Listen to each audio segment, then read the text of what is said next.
Good evening and welcome to this week's episode of Sunday Night Live, your favorite automotive show where we talk about all those things automotive because we want to make the customer experience better for everybody.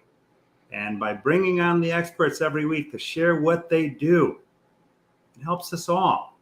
So this week, welcome to the show, Joshua Taylor. Thank you very much, Paul, for having me. I really appreciate the invite. Why don't you tell us a little bit about who you are, what you do, and what brought you to this point, and then I'm going to play a short clip, and then we'll jump right into it. Awesome. So Joshua Taylor, grew up in small town Canada. I played with every wheeled item that my grandfather could supply me. He and I spent a lot of time in the garage fixing absolutely everything from carburetors to little motors and this and that, building soapboxes, which just eventually perpetuated the car guy mentality. I ended up working for a Dodge store here locally, started my apprenticeship, moved around a couple of times, eventually got my license, my Red Seal technician's license up here in Canada. Flat rate for a while. I can't remember how many years it actually was at flat rate, but came off the bench. Service advisor for a couple of years, 2-3 years. Ended up tower at a Mercedes store for a couple of years, doing tower warranty dispatching. Fixed ops at a Mitsu store for a while. And then GM at a collision center. And then period of time where I was doing some consulting for some digital marketers, from software developers, and so on and so forth. And then found myself not enjoying it as much, even though I was around automotive, coming back to automotive. And I'm getting myself another license and trying to help technicians now try to not make some of the mistakes I made back then. You know, for a young guy, that's quite a list of credentials there, my friend. It was a constant journey of either, can I make a step forward? Can I make a step to the side? What was the best decision? And more importantly, it was what was the best decision for my family? Because as of 2 or 3 weeks from now, I'll be with my wife for almost 21 years. We met in high school. So wow. Yeah. So you may notice I've done a few shows recently more around fixed ops. Why? Because it's ultra important, right? I have a love for fixed ops myself because I started in this business as a trainee mechanic, and I've worked my way through the ranks. And when you talk about building everything and carburetors and things like that, fond memories of going to the auto parts store and picking up a Jiffy kit to rebuild the carburetor. And people today, they don't know what that is, right? No, I remember getting a Jiffy kit for Big Red 1. We had I think it was an old square body 2500 Chevy, and it was the plow truck.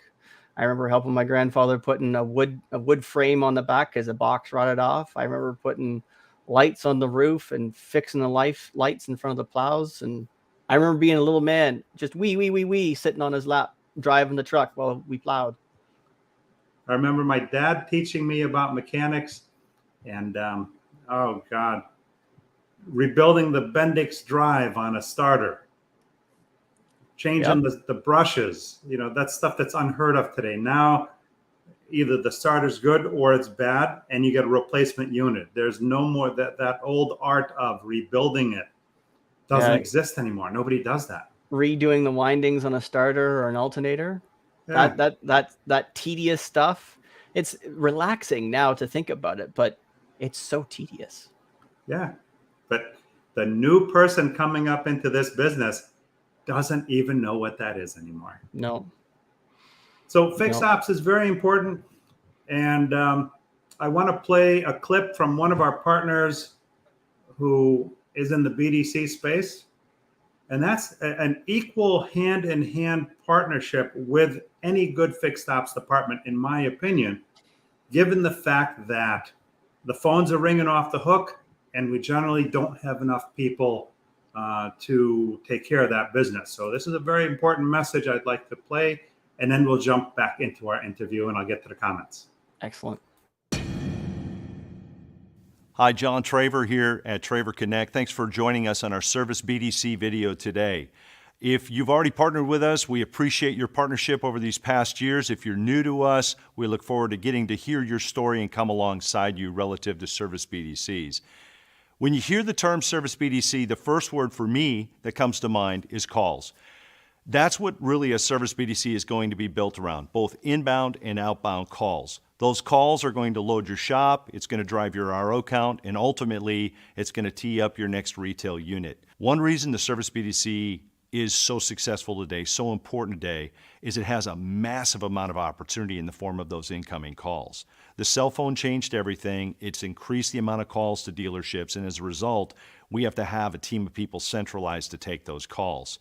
It's always been busy in service, but today, when you ask dealers, they tell you they need help. With only 3 service writers, it's virtually impossible for my service writers to load the shop effectively and efficiently in order to keep my shop full. The second thing I'd be thinking about if I were you is, what do my calls sound like? What is our statement of work in those calls? Are we asking for email, address, phone number?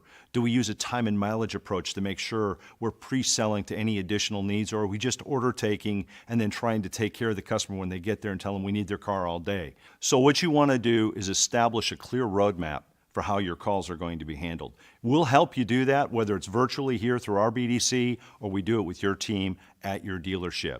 So perhaps you're like some dealers, when they hear us talk about centralizing the calls here in Dallas, Texas, they wonder what that call might sound like. One thing I like about Traver is that my customers feel as though they're dealing with someone within my own store. I've had several customers come to my store and ask to speak to Chelsea when my people that realize Chelsea doesn't work there, she actually works in the call center in Dallas. I have you Thank scheduled you. for the recall. Was there anything else? Let me tell you, you're like the most professional person I've ever spoken to, I think. My pleasure. job. Thank you. No, I'm serious. I'm being completely serious. No, we don't need anything else. That was great. You have a wonderful day. Okay, and you're doing a great job. You sound good on the phone. So Oh, when I see Herb, I'll tell him he's a great person on the phone. We're built for Service BDCs, 60,000 square feet of workstations and personnel trained to take inbound calls. There's a handful of ways we can help you. We can help you with a virtual Service BDC where we take your calls. We can help you with outbound campaigns, filling in those open spots in your schedule, turnkey, not just getting the customer to call, but actually taking the call and loading it in your scheduler. 3, training for your business development manager, for your business development rep. How do they take these calls? We'll bring them into our customer experience center if they're a BDM, or we'll provide online training for those BDRs. Leadership education for you. You're wondering, what are my KPIs? What should my staffing plan be? We can walk you through this in less than a day. And then tools, everything from texting, mobile payments, even in-dealership software to help your BDRs. So hopefully you see we're built for Service BDCs. This is what we do, not what we talk about, and we hope to be talking to you soon.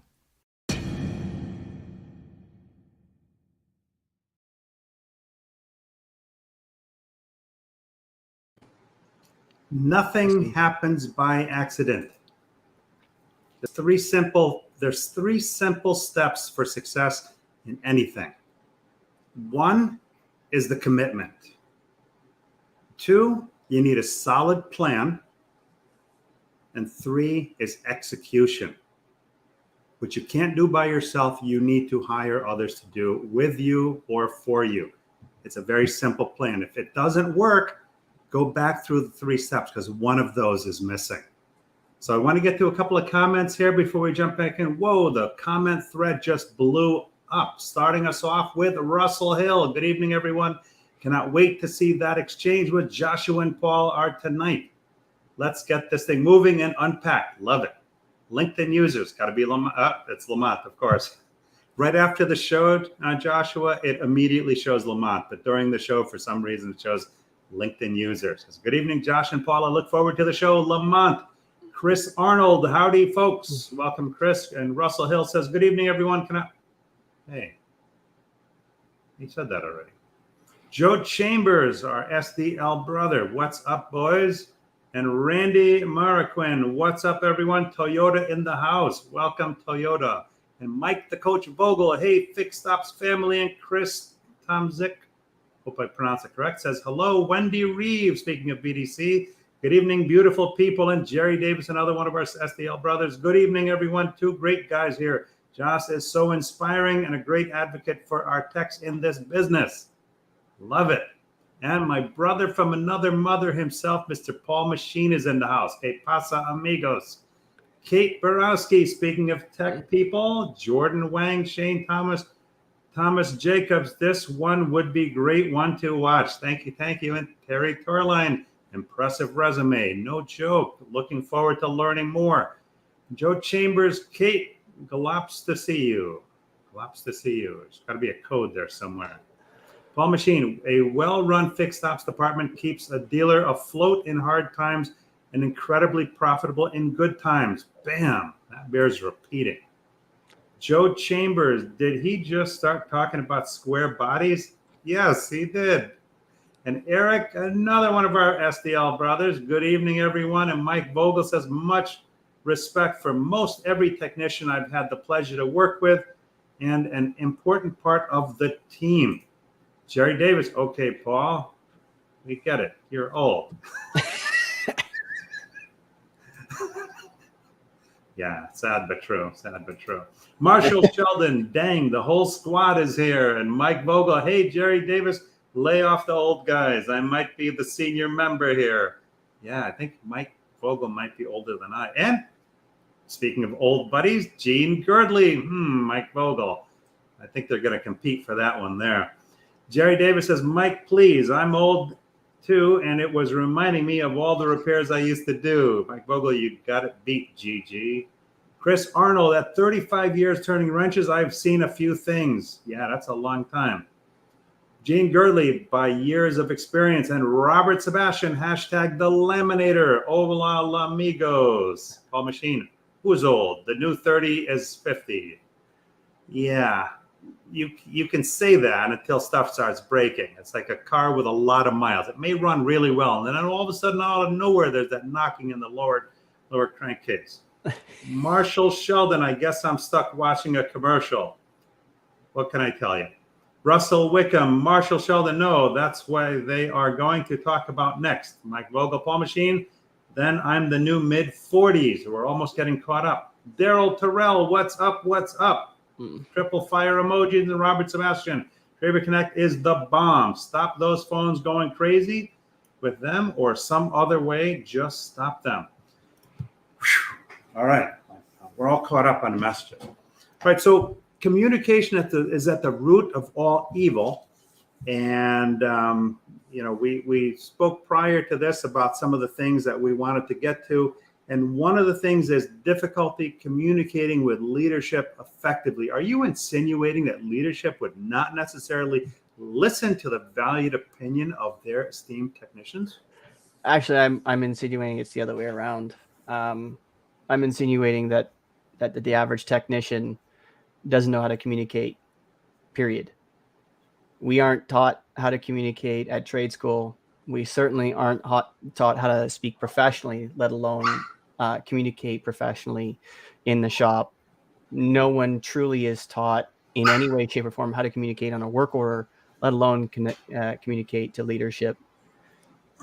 There's a tremendous breakdown between the two, and it's not, technicians on a whole. We like to rag on just about everybody because it seems to be part of our nature, but it's, I think, fundamentally a lack of ability to communicate. No one teaches us, and I think at this point we need to start taking it upon ourselves to learn.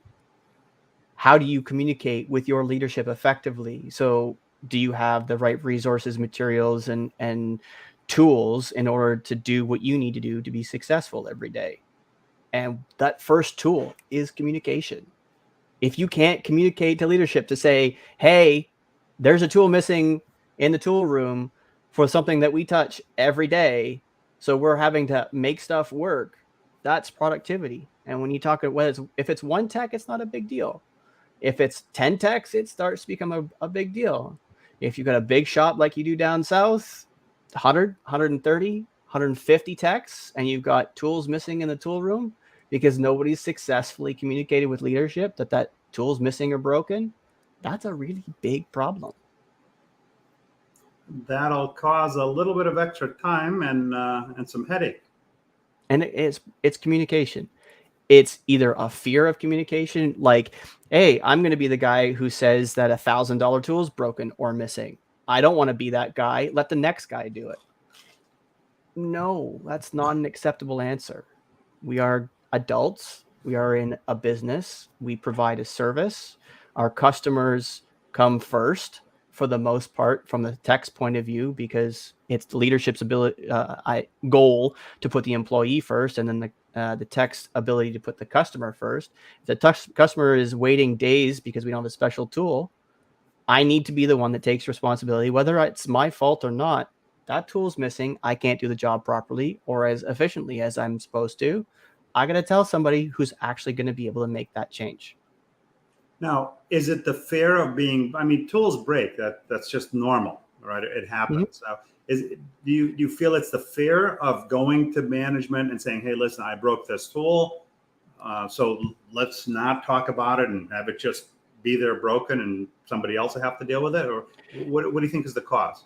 There's many. Or one of the causes. Because every technician's had a slightly different history in their life as a technician. They could have had a really toxic service manager, one who's constantly harping on them for not getting the work done. So as soon as there's an issue that's brought up, it's just make it work, or something. They don't want to hear it. They don't want to hear it.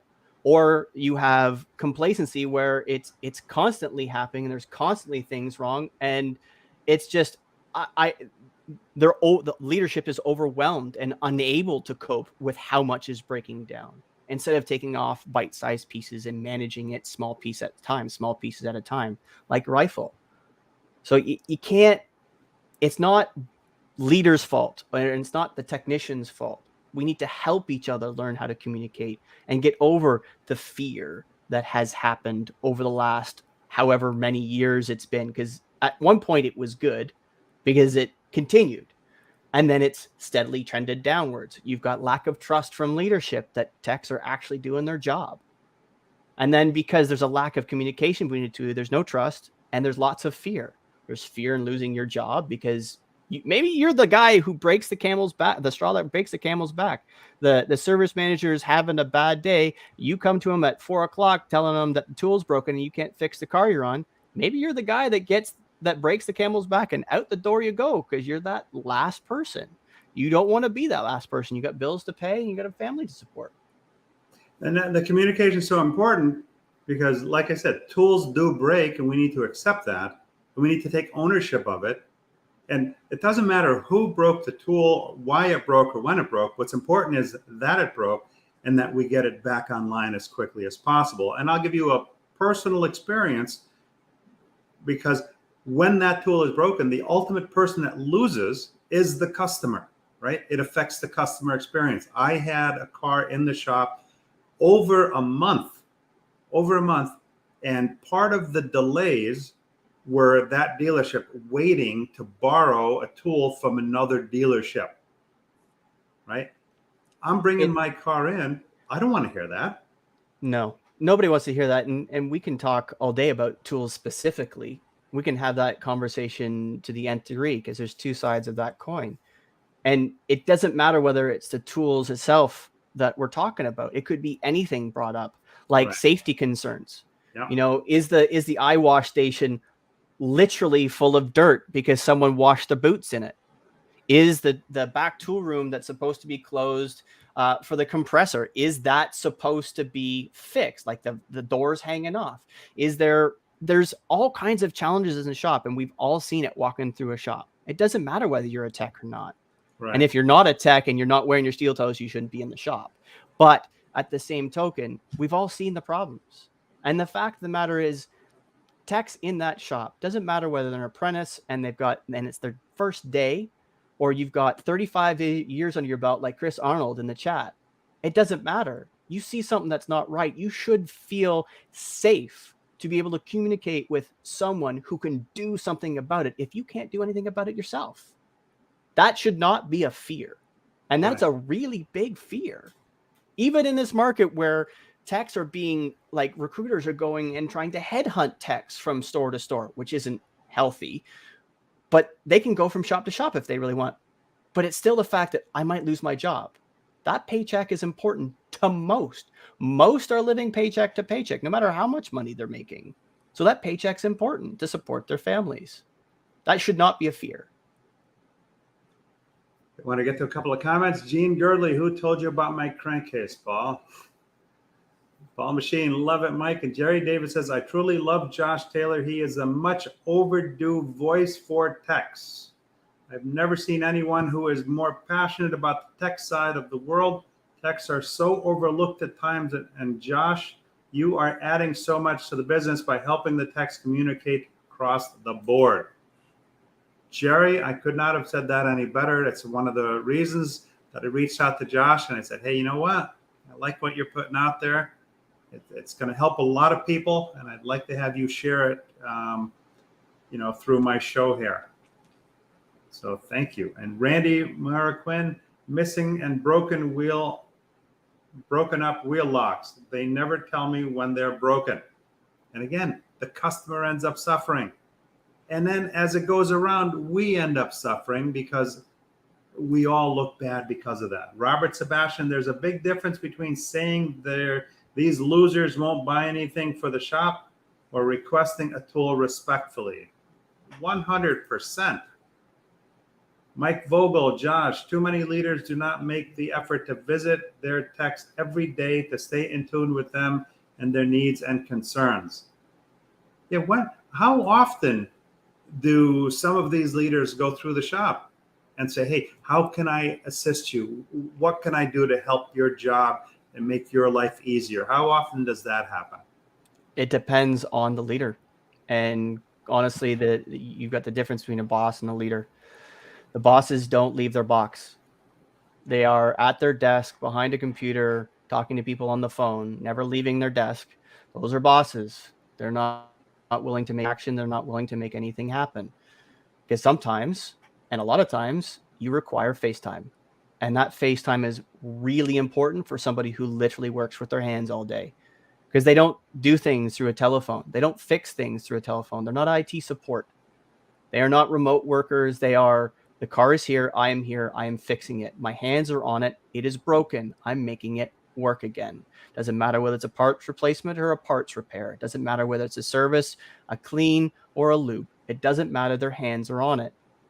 Most technicians so far that I've talked to professionally one-on-one through coaching or through podcasting, all of them say the same thing. I want to see and talk to and discuss with leadership about the needs and desires that I have to make things better or to fix problems that I have. They want to talk to people one-on-one like adults. That's what they want to do. They don't always get to do that. When you have bosses who are sitting in a box and going, do this, do this, do this, do this, with any concept of what's actually happening in the shop, doing those, whether it's a routine-based walk around or whether it's a random walk around because you have a team of people doing that for you so that you're engaging with them. It doesn't matter which one it is, but you've got to have FaceTime. You've got to build that trust. You've got to build that relationship. And the flip side of that coin is it's not just leadership's responsibility to do that. And this is from the tech side of things. Me personally, I don't think it's your responsibility to make sure that I'm okay. It should be just as much my responsibility to make sure I'm okay and to make sure that our relationship is as strong as we can make it. Because if we have a good relationship from tech to leader, whether it's foreman, whether it's tower, whether it's dispatcher, whether it's parts people, or actual leadership and advisors, it's my responsibility as a human being to make sure that relationship is as strong as we can make it, because we live together for 8 to 12 to 16 hours a day, 5, 6, 7 days a week. Our goal is to work as a team. And without a solid, trusting relationship, we're not going to get anything done successfully. I agree 100%. That goes both ways, but I take it one step further.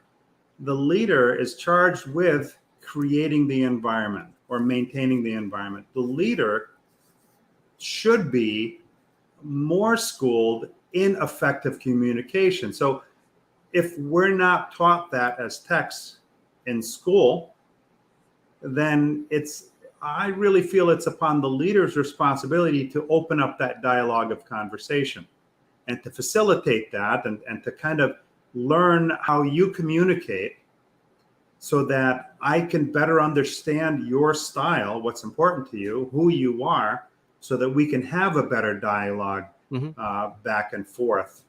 And look, just as the place where the customer feels safest is at their car, which is why it's so crucial to do a walk around in the service drive with the customer where they feel safe. It is my opinion that the tech feels more safe in their bay, in their domain where they spend so much of the time. So if I'm an effective leader, I'm going to get off my chair and I'm going to know the people that are on my team in their safe space and open up the dialogue. So yeah, it goes both ways, but I think it's a little bit more responsibility on the leader's side, just because of the position that they're in the store, what they're entrusted with. And it's interesting you say that, because the dichotomy there is, and specifically from experience, we always, in every shop I've ever been in, when the leader had an office, anytime that we were in the office, we were in the little boy's chair. And it didn't matter whether it was bad or good. We were in the little boy's chair because it was hands at our sides and the little wee chair that barely even fit, because most of us are slightly wider, especially at the shoulder, many at the hip, quite wide. We don't typically fit in those tiny little chairs that are usually in those tiny little offices, and we sit like this, and it's usually a reprimand of some description. There's a comeback, or we pissed somebody else off, or whatever the case may be. It doesn't matter. We were in the little boy's chair. But when they came out to the shop, even if it was for a comeback, we were far more relaxed, far more receptive to anything that was being said for any reason, because you're in your safe space. You're with your toolbox, you're with the car, you can talk openly, and you feel safe because adding all that to it, you've got your baymates beside you that, worst comes to worst, it's like, hey, Mike, do you remember what I did? Yeah, I remember. That is what he did. And then you have some kind of trust, because now you have the team behind you to say, okay, maybe he made a mistake, or this is what I watched him do, successful or unsuccessful, because there's an element of trust there. 100%. Roger Gutierrez, couldn't be more true, Joshua. I never understood why. Oh, did I miss Mike's comment? Josh, too many leaders do not make the effort to visit with their techs every day, stay in tune with them and their needs and their concerns.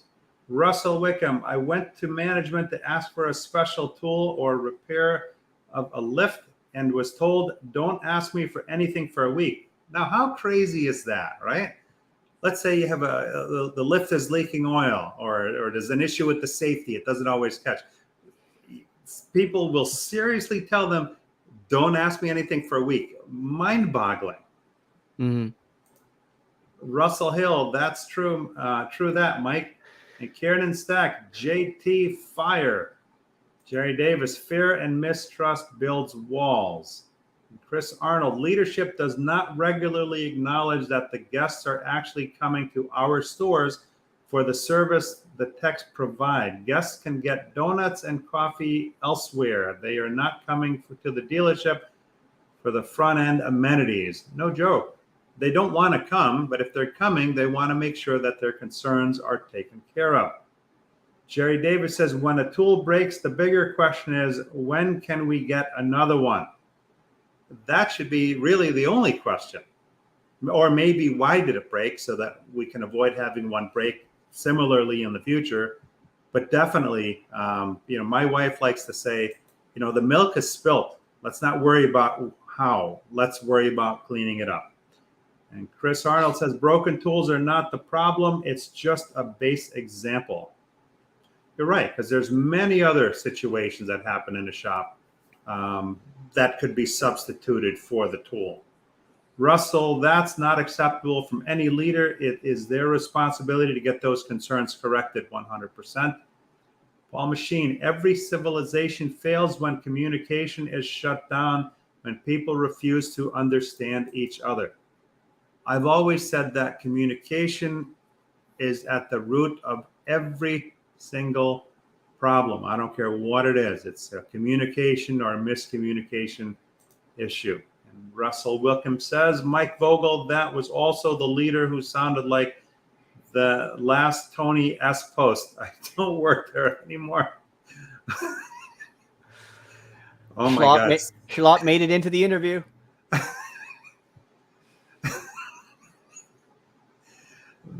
He was just lighting up a thread the other day. I'm going to reserve comment. Robert Sebastian, you're onto something great, Josh. Shops where clear, respectful communication is the standard create awesome customer experience. Robert, you win the Cupid doll for today, my brother. That is 100% truth there. Russell Hill, indeed, and Marshall Sheldon. If a safety concern was brushed off like that, a recruiter would be my first call after the convo. Yep. Paul Machine, in an agency model, fixed ops is the lifeline. You know, it's funny. Right now, in what's going on, it doesn't seem like everybody's a hero and nobody needs anything, because every car that's sold is sold before it gets there, and we have more buyers than we have cars. And shops are generally full. So, yeah, it's going to be an interesting time when things change, and that's always the big debate. When are those things going to change? But I think it's going to get interesting because we've got over 2 million repos year to date. Banks are looking at people a little bit differently. So car sales may be shifting just a little bit. Maybe not this afternoon, maybe not tomorrow afternoon, but I don't think it's going to be terribly long before things change back to somewhat the way they were before. It's definitely changing. Local housing listings, there is now stuff that's been on the market for 60 days plus. Yeah. That's unheard of for the last 2.5 years. So things are definitely changing. And when that happens, car sales tend to plummet and service sales tends to go through the roof. And that's probably why we're seeing a whole lot of fixed operations managers being promoted to GM, where we have a lot of fixed operations experience running the show. If you've got, stores generating $1 million every month through service, and sales are steadily declining, it's going to be service that continues to carry the freight. I had the opportunity to meet with Corey Henderson. He's the general manager at a Subaru store in Danbury, Connecticut. And he's got a fixed ops background, and we had great conversations because he's able to, as he says, get his hands dirty from 360 degrees because he understands all parts of the store. Too often times, the front-end GM doesn't really understand fixed operations, and their attitude is kind of a hands-off, oh, yeah, you take care of that, whereas somebody that's promoted to general manager position that has a strong fixed ops background, they understand all of it because the front end of the store is not that difficult to figure out. I think one of the big differences too, especially from a fixed ops sales perspective, you have to sell more than once. Right. It's not, the focus isn't on today. The focus is not even on the first oil change or the second oil change or the first tire rotation. You're looking at trying to make sure that person comes for their 7th visit when they get the C service or the D service, when you now see gross going way up in every RO, but you got to make it there in order to make that gross. You have to earn it. You have to put in the effort consistently every single time. Consistency of message, consistency of care through the drive and in the shop. And if you're not doing that consistently every time, you're never going to see somebody back. So that same kind of mentality when you get on the sales floor, when you're now talking to customers coming into buying a car with a fixed ops mindset, you're now looking at, okay, I'd really like to sell this car to these lovely people today. But does it make sense for them to come in for a service 3 years from now and have $1,000 bill as a regular maintenance? Because that whatever happened, I'm just off the cuff number here, but the $1,000 service, when you're looking at somebody in front of you, does that make sense for them? Is that something that can ethically and morally sell them? Or does it make sense to try and educate them to a more appropriately affordable vehicle so I can feel clear in my conscience and maybe still make a sale that is ethically appropriate for this person? And then I can educate them on the maintenance of that and how it goes through the process. And and on the fixed side of things, we see big picture, right? More so than on the front of the house. I've been on both sides. I've spent I've spent decades in fixed ops as well as variable ops. But yeah, definitely you see the big picture. You see that everything is important. You see that when they come in for just a regular check, a 30-day inspection, just look over the car. That is as important to the store and the customer as when they come in for a $1,500 job. They're all important. And I love Tully Williams, his sell the green, and I don't think he coined it, but he uses it a lot. That's so vitally important because that's the trust builder, right? Mm-hmm. That's getting them back 7 times. And look, when 7 out of 10 customers don't come back to the store for service, that's got to be a giant wake-up call for everybody. 100%. Not just 1 or 2 people. I'm talking everybody. That's a huge number. And you're talking about technicians, and this is where a lot of the stress and anxiety comes in from the technician standpoint. It's up to them because you've got several pieces of the puzzle in service to deal with, and you've got advisors who have to crush it out and maintain the relationship with the customer to ensure they keep coming back. Yeah. But it's up to the technician to provide consistency of care of that vehicle to ensure that they want to continue to come back. They have to provide that consistency over and over and over again. And many of the services that we have to perform every single day become monotonous. And much like talking about complacency, like we did earlier in the day today, you can't become complacent because all it takes is one small error in judgment, error in memory to turn a great day into a really bad day for somebody, or a really, really, really bad day. It requires one loose nut. It requires one loose bolt somewhere because you didn't follow your consistent process. And that's a lot of stress and anxiety on any human being. Forget who it is. It doesn't matter how many years you have in the business. Every single time you pick up a torque wrench, that is vital. It is absolutely vital that you do it. You have to make sure every step is followed. Consistency of care. Every customer interaction is a zero moment of truth. And we always have to be on top of our game. We get to a couple more comments here. Mike Vogel, we talk about improving the customer experience, but not enough about improving the employee experience. Hear, hear. Bingo. Because without happy employees, there's no way you're ever going to have happy customers. I mean, I walk into a shop and I could tell in less than a minute what the vibe is of that shop. Do these people hate each other, or are they genuinely happy to be here and happy to see me as a result of that? And I bet you dollars to pesos, you walk into that shop, cut the tension with a knife, and I bet you can guarantee they're not hitting any target anywhere. Yeah. Or you've got a couple of really toxic individuals who are making it all, and it's a toxic environment. And they'll be asking, how do we make more money? Well, one of the answers I'm hoping to help solve is everybody's got to be at least somewhat happy to be there. If they're not happy to be there in any way, shape, or form, they're not going to be productive at all. They're just looking at the clock. And that's when accidents happen.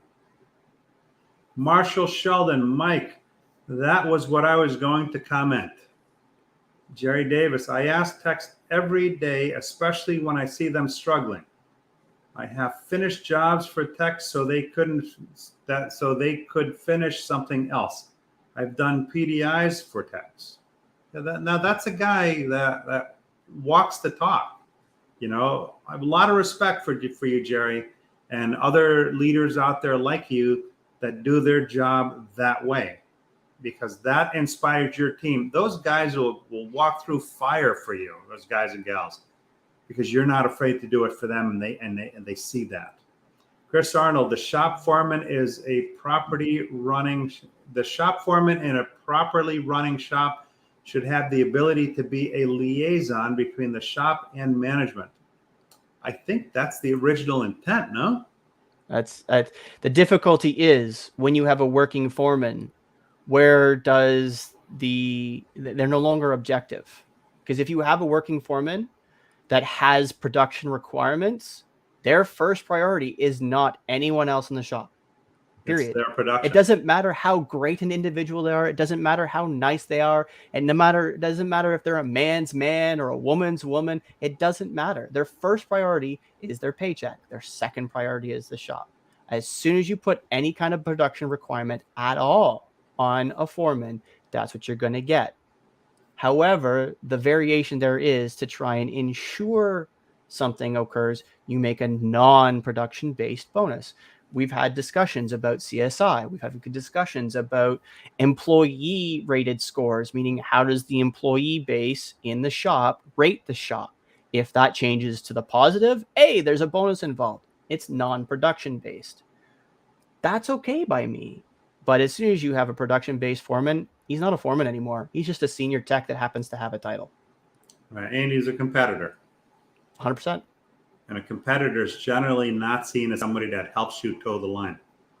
Nope. And you're going to judge every single decision that person makes in trying to help you. Are they actually trying to help me? Or are they trying to make sure that I get it done slower than he does so he continues to get the other work? Or is he helping me and slowing me down so he continues to get the gravy? Or is he doesn't actually like me and he's sending me on a different path? Or do I not actually think that he's intelligent enough to do the job? And I think I'm smarter because you're both narcissists. And do you have any idea how much real estate that takes up in so many heads throughout the course of a day? That is not something you want living rent-free. So why did they even do that? I mean, why even create that environment? What's the purpose? There's a couple of different purposes. One, you have shops who want to say they have a foreman. I've been to those shops. I've worked in those shops where they want to say they have a foreman. So, we've got a really great shop. We've got a foreman on hand who's there for any of your needs. It's a selling tool. And then you get in the shop and you realize the foreman is simply the guy who's been there for 25 years. They couldn't give him more money or wouldn't give him more money, so they gave him a title. So he's not a senior tech anymore. He's a shop foreman. So it looks really great on a resume, but he's not actually a helpful individual. Or you have a shop full of people who should be being managed differently because, for example, they could be acting like children and needing a babysitter. And instead of properly communicating with the team like a leader should do, he said, now you have a foreman and the foreman's going to deal with you guys. And in all likelihood, it's an individual who was a senior tech who probably didn't want the job because he doesn't want to do babysitting, but he happens to be really, really good at what he does. So the service manager thought he'd be a great foreman because he can fix everything, and throw him into a position where he has no training on how to manage people, has no emotional intelligence training at all, has no leadership training at all, and you're trying to manage a shop that you already think is in decline. Not a good situation for anybody. You're likely going to lose the shop foreman because of stress, anxiety, and lack of communication from leadership. And you're probably going to lose a bunch of techs because it's already on a decline and nobody's dealing with it properly. Which is such an idiotic thing to do, right? They're only kidding themselves because they're creating the problem in the shop with moves like that. It's like the sales reps that, they're brilliant at documenting all the messages they've left in the CRM. Hundreds of them. I could care less how many messages you left. I care about the customers you spoke to and what the outcomes were of those conversations. It's crazy stuff here. Let me get to a couple more comments. Marshall Sheldon says shop foreman should be fixing the computers, fixing safety items. He literally greases all the little functions that eat a tech's time. Mike Vogel says, Chris Arnold, true. However, many shops still don't have a foreman. The leader still needs to be engaged with the whole team and not put up blinders. Marshall Sheldon, how many of these shops have a person in HR that is customer/employee experienced? I've never experienced one other than Mercedes-Benz. Jerry Davis, as always, the fish rots from the head. What's sad is sometimes as a service manager, my hands are tied on some of the things that techs want. I fight the good fight when I can, but times I have to disappoint the team. Robert Allen Carvel, shop foreman should not be working on cars, should be a mentor to all technicians under him. 100%. 100%. Agreed. Why create the division? 100% agreed. You know, that's just not utilizing your people to the best of their ability. And they're only hurting themselves. The biggest challenge of shop foremans, the biggest challenge of shop that most shops have, and we've touched on this briefly, and I think I talked to Sean Butler about this briefly. The amount of money that is tied up in a high value shop foreman is large, because you're taking somebody who's got typically 20 to 25 years of experience turning a wrench. That in itself usually means ASE certifications or branded certifications of some degree. There's usually all kinds of titles that goes along with that.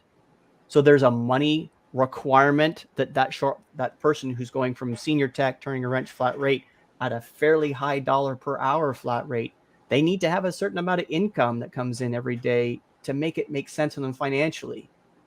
Now, there are some folks much similar to myself, multiple surgeries, knee surgeries, shoulder surgeries, concussions, that are making a choice for a different reason physically. But if you're trying to coerce somebody who's turning 50, 55 hours a week flat rate, even at a low dollar per hour, that's a big nugget for a shop to swallow non-production wise. The biggest difference is trying to make sure that your projections based on increase in productivity by having a non-working production foreman makes sense. And that money hurdle is a really big nut to squash for a lot of ownership. It's a really big nut. And unless you've experienced it yourself personally, whether by a tech or as ownership or leadership, it's a hard thing to wrap your head around, because you're now talking about having somebody who's taking a lot of your gross and not producing any money directly. You have to assess it indirectly through the increase in production of the rest of the team. And what's really hard then, because they're teaching people, is that it's almost immeasurable the value that they're bringing to young technicians. You almost can't, because it's going to be years before you see a real production bump from anybody who's just starting. Right. And you have to wait years. For example, you get a young apprentice here in Canada who's just starting pushing a broom for 3 months. There's no value, no production in that.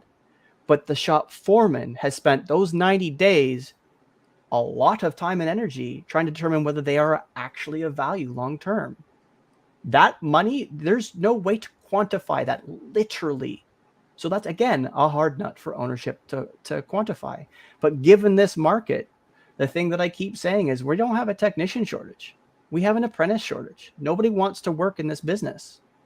Nobody wants to, there's a flagrant statement of nobody wants to work, but nobody wants to work in this business. In Canada, I've said it before and I'll say it again. In Canada, that we have targets that the Ministry of Training, Colleges and Education have put out, what we need to do in terms of registrations for the trades to meet our targets based on the demand. Year over year, for the last decade, we haven't met them by a large margin. To the degree it's 10% of what the target is. And that doesn't include the drop-off from of sign-ups to become an apprentice to the time that they get their certificate of qualification here in Canada. That number drops again. So there's nobody signing up, or literally very little signing up, and there's even fewer still getting their license. We can't forget about the number of technicians that are out there. The ones coming in need to exchange for the ones that are retiring, and it's not even close. It's not even close. We need 10, we're getting 1.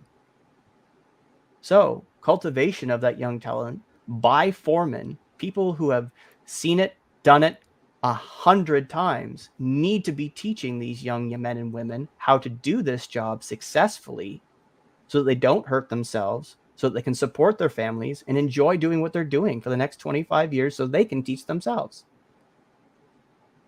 What I love, and I do mean love with a capital L, about this show is just the volume of talent that comes through this screen. Because there are so many good and varying opinions on specific situations and topics, right? The tech shortage, some might argue, is not quite the tech shortage that there is. The number of people coming through the door, it's affected by a lot of things. I had the pleasure of having guests from TechForce on. It's an organization that helps technicians, bring technicians into the field. We formed a strategic alliance, and we're going to be bringing on regular content with them. And it's interesting that it's, you have to look at the tech situation not necessarily as there's a shortage per se, but we're lacking in how we're actually going after the people that could fill those voids. That is a huge problem in itself. And as far as, yes, it's hard to quantify in those 90 days. What does that really mean? You've spent 90 days of quality energy to try to determine whether or not somebody's going to cut the grade. But the great thing about where we're going in our automotive field is that there is and has been so much technology, so much that we're just not leveraging. I like to think of some of that technology as the human brain. The percentage that we use, some more than others, is minimal. And I do minimal compared to what we are capable of. We actually have software that can, with pretty strong accuracy, predict where specific people will perform, as my guest last week. So I get so excited about all of these conversations because, Joshua, you bring some fire to the show here. I appreciate that. Because you're talking real world experience. And I love just pulling all the pieces together on all the different sides and all of that making a stronger machine that benefits everybody. Just crazy stuff. So, thank you. There's a lot of really intelligent people significantly more intelligent than myself, that should be singing to the rafters, but they're not doing it. So, like I said earlier on in the show, it's the technician's responsibility to take ownership for the technician's responsibility. And at this point, I got to do what I possibly can to give back to the community that's given me the last 20 years. And I'm not a great leader. I've shown that I'm not a great leader, but I can be passionate about this industry to try and get this industry to what it was. You have conversations about what it used to be 20, 25 years ago, long before I was old enough to understand what this industry truly was. And you realize that high schools used to have shop class, like an honest to goodness shop class. Those are gone. For the most part, they're gone. Well, what's happened now, 25 years later? There's a lack of people wanting to get in the industry. They're not even talked about in schools. You've got gentlemen like Roger Gutierrez, who is doing everything in his human possibility to try and get back into the schools so they can see what a great industry it can be. We need to educate parents to make sure they understand that this industry is actually worth their children getting into, that it's not a bad, dirty, greasy, grimy, awful place to work. We have to make it a great place to work for them. We have to make them understand that, yes, there's some bad apples out there, but there truly is some great leaders out there. In any business there is, but you've got great leadership out there. Like Eric and Joe.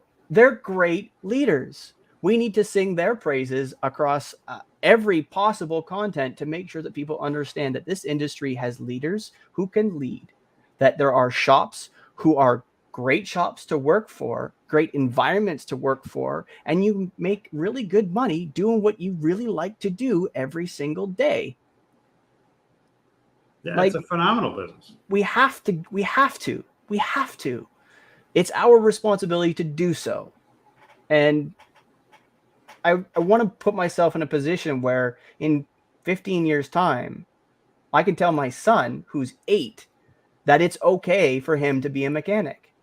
Right now, it's a hard thing for me to say, is that, Dad, I want to be a mechanic just like you. Dad, I want to be a mechanic just like you. I want to fix cars.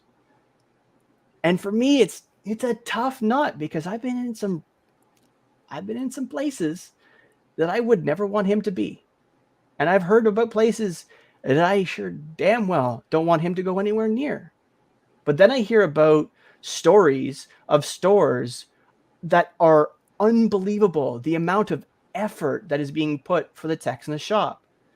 Just simple things being done in the shop to make their lives easier while still allowing them to be human beings. And then the crank out that happens because they are given the tools, the processes, the procedures, the safety for them to excel. What a concept. What a concept. I got a few comments here. Josh, we haven't even scratched the surface on everything we were planning on talking about. Yeah, not even a little bit. We thought, it's funny because I think you asked, like, do you think we got enough? You think we got enough? It's like, I talk a lot. I try to, my wife keeps telling me I talk too much. So I'm really trying to make sure I'm being clear when I'm speaking, but I typically have difficulty trying to crush a couple out in an hour.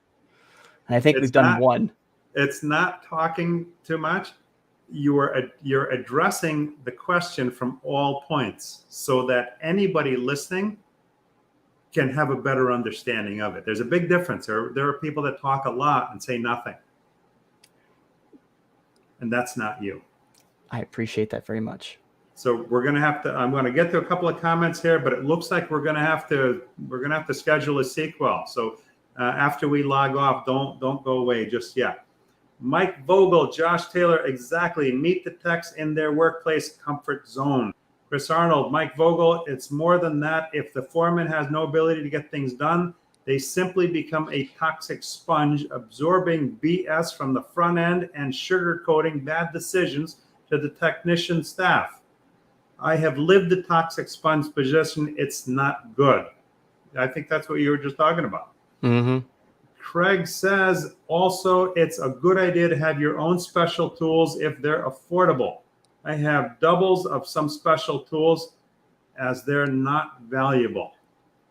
Marshall Sheldon, that's right, Craig. I buy a lot of my own specialty tools when it makes sense. Because tools get very expensive. Very expensive.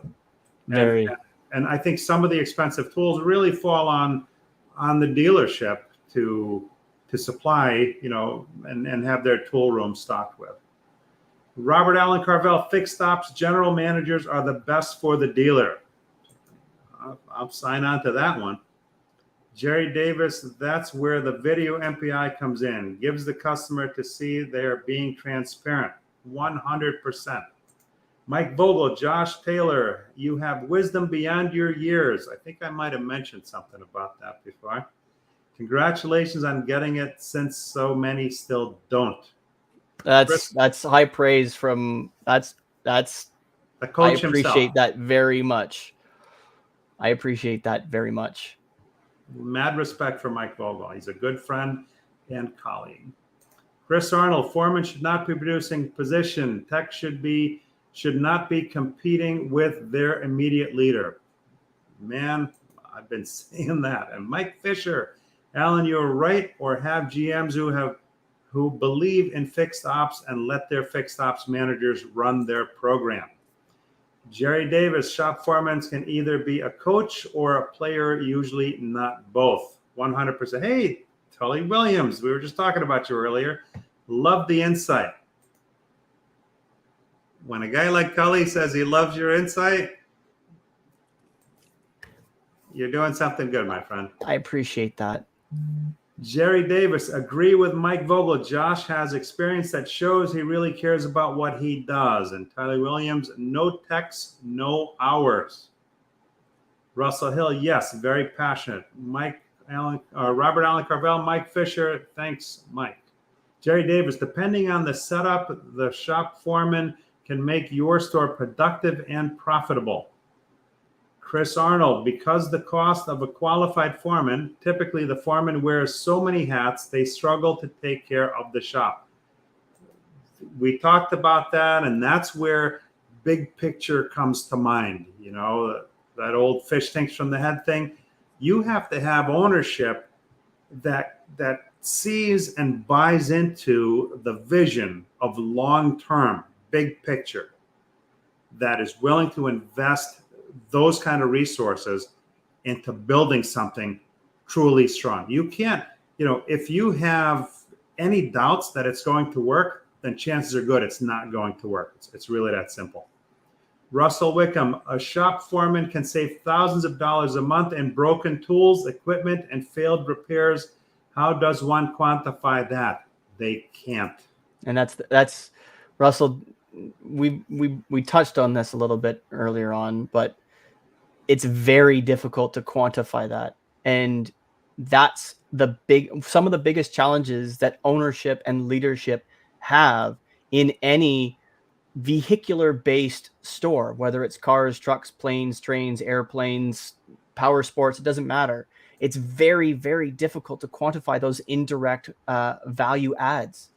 Almost impossible. It's almost impossible, but it exists. Right. But when you have somebody who is like you were suggesting earlier on, when you have people who are completely hands off, go fix that, or go make that work, or go make me more money, or no, we're not going to buy that. I'm not spending any money this month. Or the negative, if you have folks like that in a leadership and ownership position, it sounds like Jerry might be in one of those positions where he's not getting the wins from ownership and leadership that he needs as a service manager.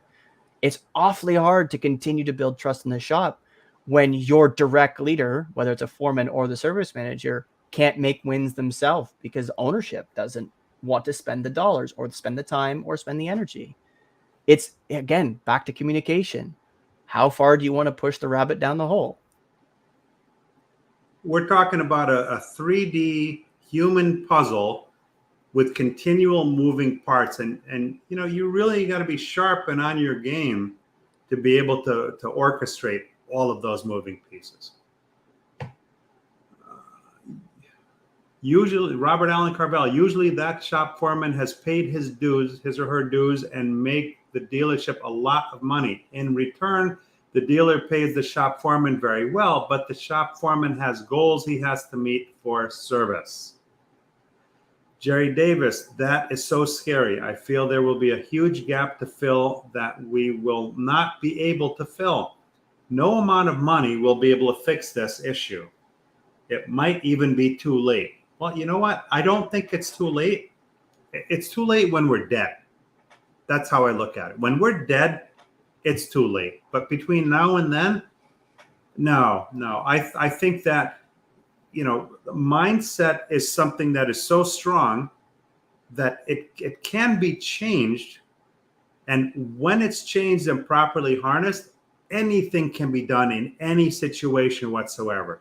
You take medical conditions where people are given basically a death sentence, and they are told, what you have, you're going to be dead in 6 months. Nobody survives this. Well, guess what? Some of those people, they adopt a different mindset, and they take action in here and in here, and they defy medical science, and they survive and they thrive. So placebo effect is real.